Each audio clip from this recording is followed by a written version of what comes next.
thank you for taking this time. I'm really sorry that we couldn't get that taken care of earlier. Things happen. They do. I think it's really awesome, all the great things that have been popping up ever since we started the station, like with the 5th graders noticing, and Miss Miller actually came and asked me for it.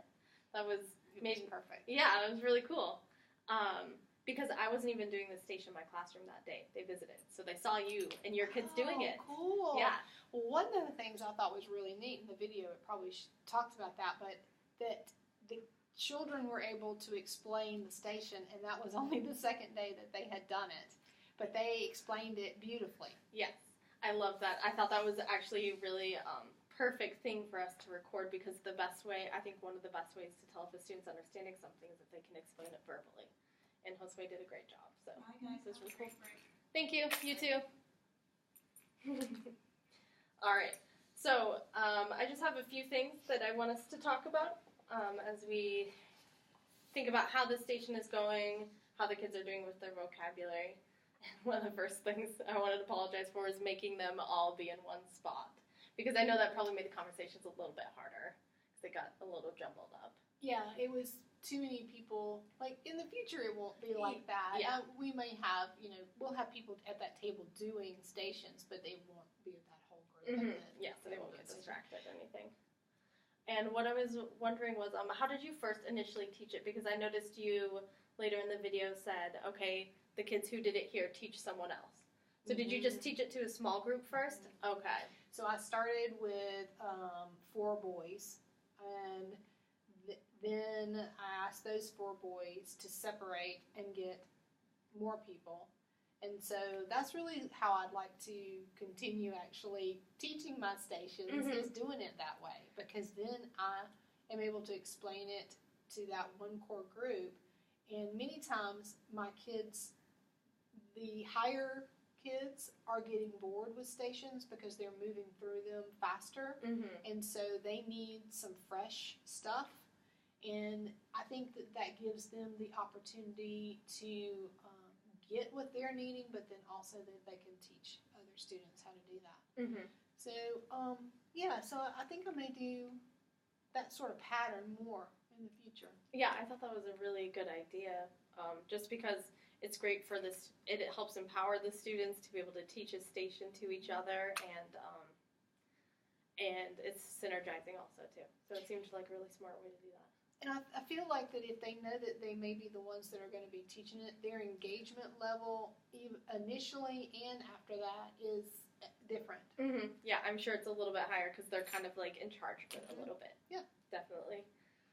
And then a couple things I was just thinking through as adjustments to make was at the end, especially with the first conversation with Josue and I don't remember who. Was it Zachary? Yeah, I think it was those Zachary. two. When they got to the writing piece at the end, they seemed a little stuck. It took them a minute to get started, so maybe we could suggest for them to be taking just a couple notes as they're going along, so that way they remember what they talked about and they can get those sentences out a little bit easier. Does that make sense? Yeah, so that last piece doesn't seem like such a mountain for them to climb. It's just an easy. Yeah, it's just because it's not supposed to be. It's just supposed to be a written record of what they were talking about, and the conversation really, I think, is supposed to be the most significant piece there, the talking. One concern that I noticed was, especially with that first set of boys too, was the conversation wasn't totally equitable. So I was wondering if you had noticed that too, and had any thoughts about how to make that conversation, like hold them accountable for both people investing in that conversation the same amount. Well, no, unless maybe you numbered the questions, A, every other one, B, every other one, so that the A person asks the first one and the B person asks, and then they rotate. That might be one way to do it. Yeah, that would definitely. That would help them keep track of whose turn it is to talk. Another, just as I was thinking ideas, because equity in conversation is really hard to manage, especially when it's a station and you're not there, so you can't say, okay, now you need to say something. Other ideas. A talking stick.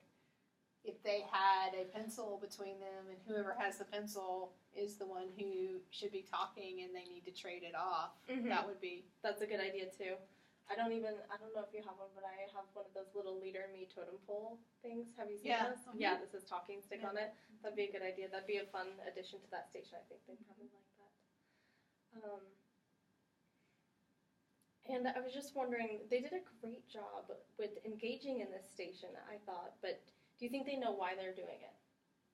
I think that they don't know the depth of why they're doing it. I was really surprised at how engaged they were and how much fun they seemed to be having. Mm-hmm. I would have never thought that that was going to be the case. Yeah. And I don't think it was just because they knew that they were on camera. I think that they actually were kind of having fun with it. I think they were too, especially with the second pair of boys with Karen and Hugo. Or Troy, was it? No, those two mixed up. Troy. It was Troy because Troy is very verbal. Yeah. Articulate. Yeah, at first they were like, we're being recorded, you know? But after a while they seemed to totally forget about it. And they were just totally talking and getting interested. And I noticed that they disagreed on a couple things, but they were so polite about it. Like, I think Hugo said, like, well, that's not technology. Well, sometimes it is, I guess. I don't know. He was just doing a couple things where they were agreeing, but they weren't arguing about it. I thought they did a really great job of, like, negotiating their meaning there. It's really nice to see. Yeah. Also, something I was thinking about as we watched, or as I was watching the different sets, was that something that might be good for them to know is it's okay if their conversations vary in length a little bit. Like, depending on what word you pick, you're going to have more to talk about, you know? And not all the questions are easy to answer. It may be that one of those questions is just difficult for them to put pieces together because it's awkward. Mm-hmm. Whereas the other questions, you could talk for 10 minutes. So I think you're right. You know, sometimes their conversations are going to be like this, and sometimes they're going to be really long. Mm-hmm. Yeah. Like, especially for some of the math words. Mm-hmm. Like, it's interesting to see if they can stretch their minds to answer their questions, but things with, like, the prompt that says, what if it doesn't exist? That one's a little tricky to answer for some of the words. Yeah, then they did struggle with that. But, yeah, just to let them know that that's going to be the case. Yeah, that it's okay. And math is probably the one that's going to be the limiting one. That it'll be harder. I think the other ones, they probably would flow pretty easy. Mm-hmm. Yeah, it's just because math vocabulary is usually so isolated just to math. Mm-hmm. But yeah, just something for them to know. It's okay if, like, the different pairs and groups don't end at the same time. And then also another thing I was thinking to improve their writing piece, we'll take a look at those in a second and see, was maybe they could write together. Like, they each have their own, I think it'd be best if they each had their own, like, piece of evidence, but maybe talk about it together as they're writing. Like, remember when we mentioned this? Rather than it just being... so that they're not in silence writing their own paragraphs. Exactly. But the writing of it is a partnership of how they want to say certain things and reminding each other. Yeah, exactly, because it's supposed to be a shared conversation, so we want them to be able to share the writing too, I think makes sense. Oh, and something else I was thinking, I don't know if you would want to show it to the kids, but especially that second piece, if you wanted to share it with the class to show them, like, an example of how the conversation should go, I think would be really powerful for them to see. Seeing two of their other classmates be so successful, it'd be a great exemplar for them. I think that'd be a really fun experience. Yeah. And then now I'm just going to ask a couple more broad questions just to get you thinking about how valuable and important this time is. If they're sitting there talking, what would a meaningful use of that time look like and sound like to you as their teacher? You know, I think that they are picking words and they are deeply thinking about the meaning of those words. And I think through that, they start applying it and they start discussing, okay, I could use this word here, I could use this word there. It's sort of a natural transition that happens as they're talking about the meanings. I loved that they seemed excited about talking about those words. Mm-hmm. Okay, so excitement is part of that too, for sure. That makes sense. And so, like, in your ideal vision, would you hope to see them be using these words more comfortably in other situations and throughout the day? Stuff like that. I don't know if they will. I would love to see that, but I don't know that I will see that. I think what I would like to see, and I could anticipate seeing, is that when that word they are faced with again, Mm-hmm. that it does not seem so foreign to them. And if it did seem a little foreign, now it's a little less foreign. Mm-hmm. You know? So I think it moves them closer to not just understanding the meaning, but they're moving closer to the shades of that meaning. Mm-hmm. You know what I'm saying? Yeah, that makes sense. So if they see it, like with the math words, if they see it in a word problem or something, it won't throw them off. It won't throw them off. Or for many of these students who are ESL students, I've watched many times them move past it. So they know they don't understand it. So they just ignore it, and they keep going, hoping that in the words that they do know, they find the meaning in it. Whereas if they have some experience like this in having a conversation, at least them jumping on that word, even if it's for a little bit, they're not skipping it completely. Mm-hmm. And I don't know if you've seen that, but with my ESL students, I see it quite a lot. They are reading through things, and they do not ask. They just skip, and they try to merge over to the things that they do know and put the pieces of the puzzle Mm-hmm. together. But sometimes it causes them to miss something They're huge. missing big things. They're missing really, really big things.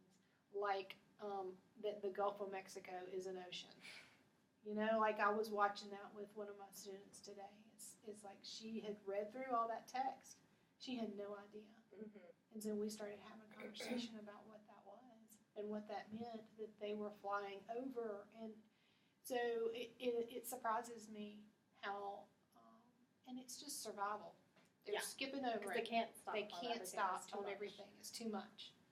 So I think that's the beauty of what this station offers, especially those kids, is just it feels a little bit more comfortable. Mm-hmm. That's a great goal and a great way to approach this. Let them know that, I think. Let them know that that's what you want from this, and encourage them to pick the words on the word wall that they're less familiar with. Mm-hmm. That might help too. That's a really good way to approach this.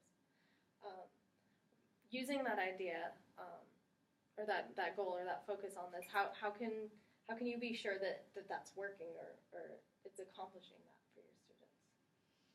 See, and that part is hard because many of these words, we might run into them again. It may be that they have an opportunity in these last 9 weeks to pull that information back. But I don't know that I would purposely create, okay, these are the words that they chose. Did they really get it or not? Mm-hmm. So that part's sort of hard Mm-hmm. to go back. But I think it's sort of like that piece with vocabulary and children that are growing up in homes where English and vocabulary is not used as much. Their vocabulary is so slender, whereas this kind of activity just opens that up a little bit more, Mm-hmm. so that broadening will hopefully be built on. Mm-hmm. And maybe they become a little more familiar with the word technology, and the next word that they come across is another word that's similar, that there's connections get made easier. Mm-hmm. So hopefully just noticing that they... Sorry. It's just us again. Sorry. Every day. Give us just a little bit longer and we'll be out. I've got to sweep the floors. Okay. We're good. That poor guy, he never gets He to vacuum gets to when vacuum he my wants room. to. Oh my gosh. Okay, so you would hope to see them feel more comfortable when approaching texts in the future, and maybe just I'm seeing that kind of as just building on their reading comprehension, then their ability to understand things they're reading and experiencing. That's what it sounds like to me. Yep, which makes sense.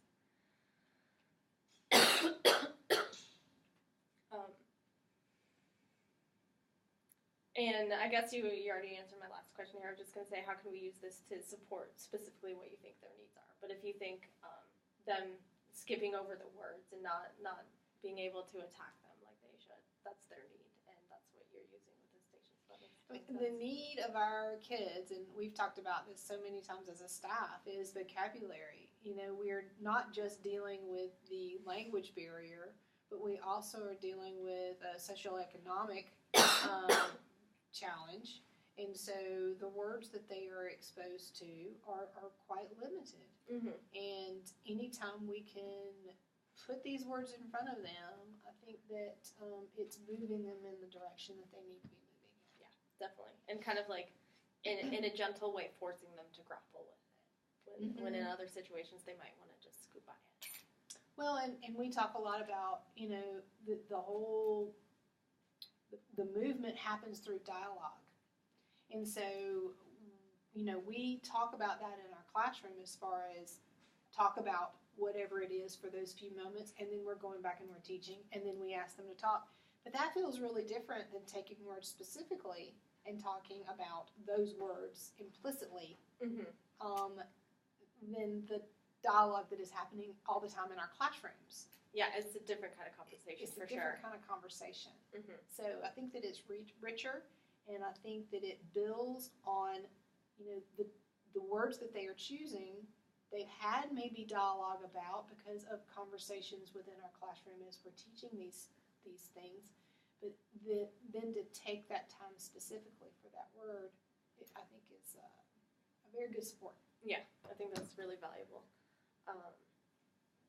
Okay, let's take a look at these samples that you have here and kind of just talk about what you see, what you're noticing, and how you can tell that this student has either accomplished or not accomplished what you want to see from this station. Well, the fun thing is that this is a student that did take a math word. Actually, both of these are math words. Oh, and they're all different. So here's a denominator, here's the numerator, and here's a fraction. Okay. This is a student that does not have English spoken in the home, and so his level of understanding would be different than this child who has half and half, actually. Okay.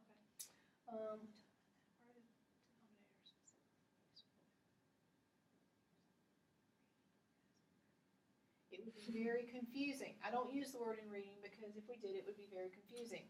We thought that if we chose this word, it would be easy for us, maybe to use. I'm not sure. Because they're familiar with it. That makes sense. Also, it connects to me because I use this word in math, and if this didn't exist, we wouldn't be so smart. And if the word did exist, we'd be a little more smarter. Okay, let's see. Fraction. If I was a fraction, I would have 9 wholes and 7 parts. And if the other fractions felt about it would be help. So to me, this says that he's had this conversation, but we have talked about what this word means. There is support of what this word means in our classroom, but he obviously did not go to those support systems to help him figure out what this word was. Because some of his comments seem a little general, like the smarter one. But what I like about what I saw up here was it's a little bit of he's comparing and contrasting without really realizing it. Like we talk about it in math, we don't use it in reading because that would be confusing. That's some comparing and contrasting. True. This is some deep thinking there.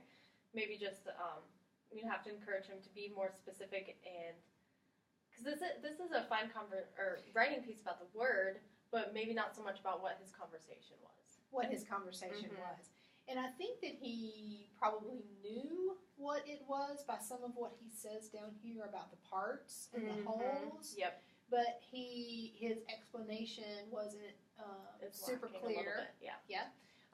But I think he is moving in the right direction as far as he probably has a good feel about what. Yeah, definitely. And this was that Friday, so this was really early in his experience with this. This is that Friday. I really like this. I was, as you were reading this, 9. I was thinking that because he's probably 9. That's probably where that came from. Then he said 7 parts. I wonder where that 7 came from. I don't know. And maybe he saw a fraction somewhere, and he may have been referring to a specific fraction. I'm not sure. Yeah, it could be.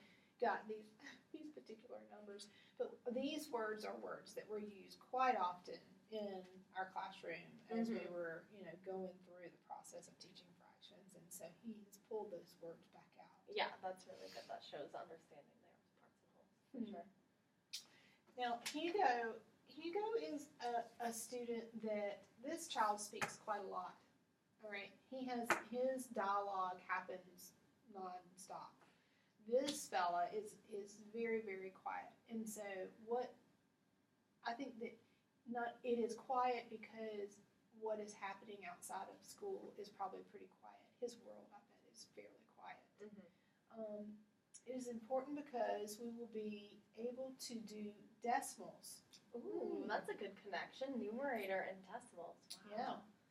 Fractions, math, and help us to divide fractions into equal parts. Wow. Okay, and do other types of math. The numerator is a good strategy to use so you can do fractions and decimals. If the word numerator did not exist, it will make math more difficult.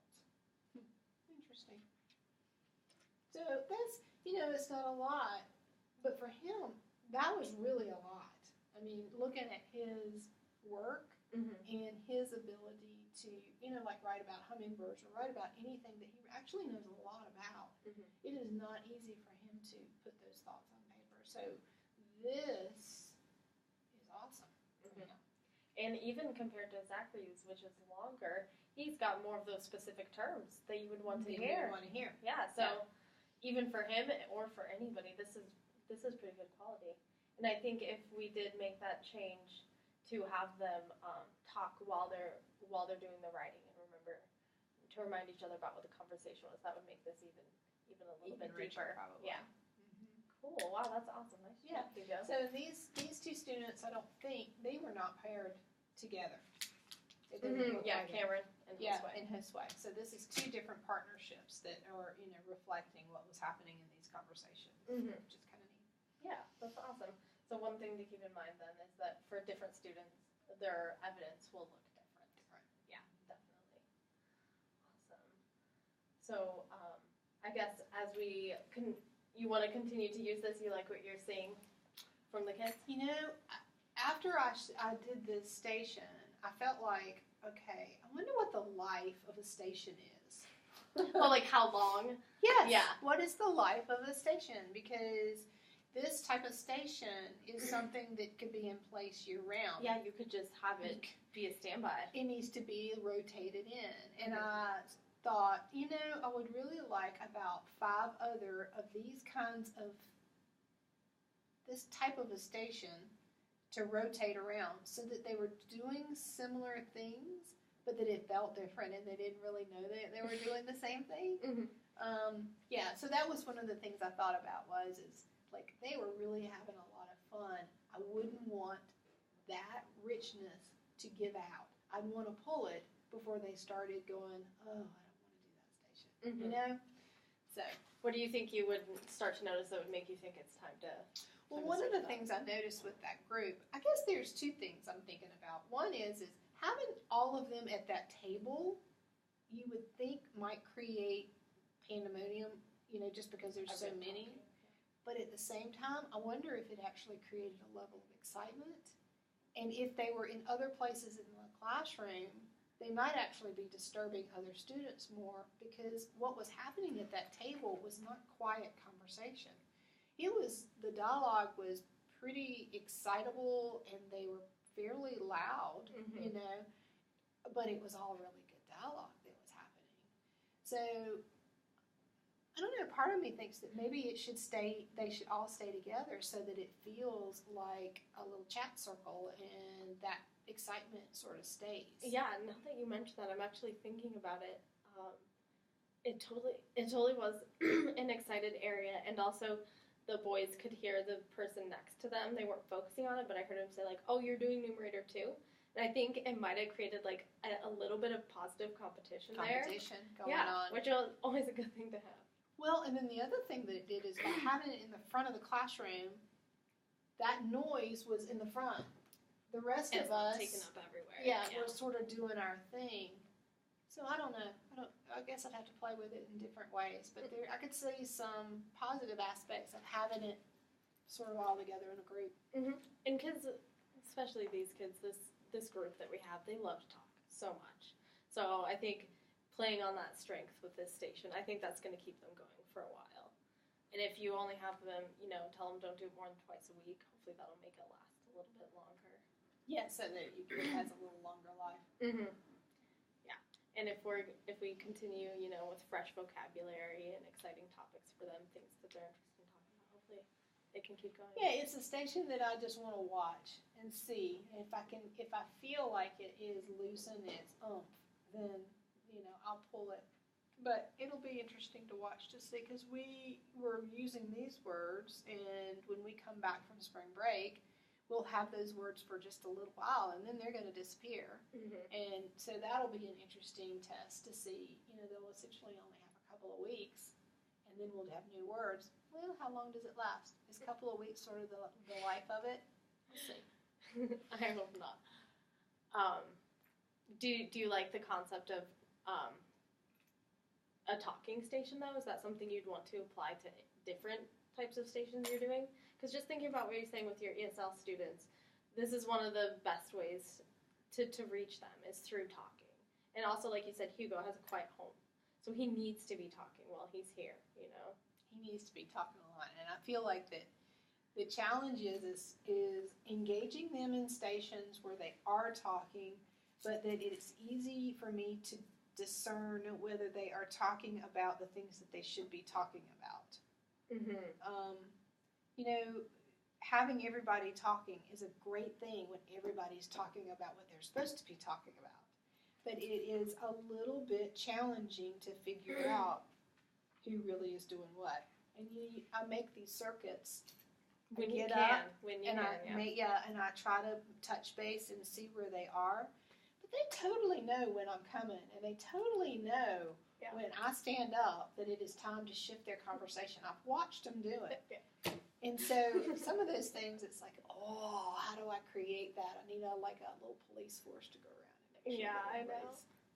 If you can count on those kids, like Josue seems like, the kind of kid who's always wanting to do the right thing all the time, no matter what. So you have to kind of get those kids to help out a little bit. And if maybe that's something that you could try, and I know you like to let your kids pick who they partner with, but maybe assigning a responsible kid per day at that station or something like that might work. But yeah, you're right. Also, that Seesaw app that the 5th grade teachers showed us at the meeting on Wednesday? Yes. I know it's nothing we could do now because we don't have technology during reading, but maybe next year you could have the kids record their conversations and post them online or something on that. That would be a great way to add and make sure that they're on task. Yeah, because you're going to have to put it on there and everybody's going to look at it. And it is amazing to me how different kids respond when they are being recorded or videoed. Like, there was a time during the year that I had some readers that were, reading like this monotone, very, and so I had them recording themselves, and they would sit there for a remarkably long time, reading and recording themselves, and then watching themselves and listening, and then doing it again, and then doing it again. And they enjoyed it, they loved it, and they got better. So anytime we can put that piece in, I think it would be awesome. Yeah, because it's accountability for us, but it also increases engagement for them. So it's a win-win. It is. Totally. Hopefully when we get those Chromebooks or something, we'll be able to add that. When I went and visited the 5th grade, one of the girls showed me the Seesaw app, and it looked pretty awesome. Pretty cool. Yeah, we can't do it with our resources right now, but it's something I definitely would like to.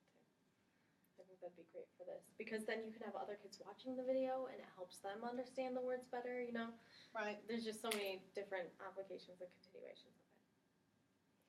Yeah, it'll be interesting to see how it feels different to go on and respond as a teacher compared to respond as a teacher. So that part is going to be really different too. So yeah, I am totally up for trying that out. I I think that would be fun. Yeah, I think it looks great.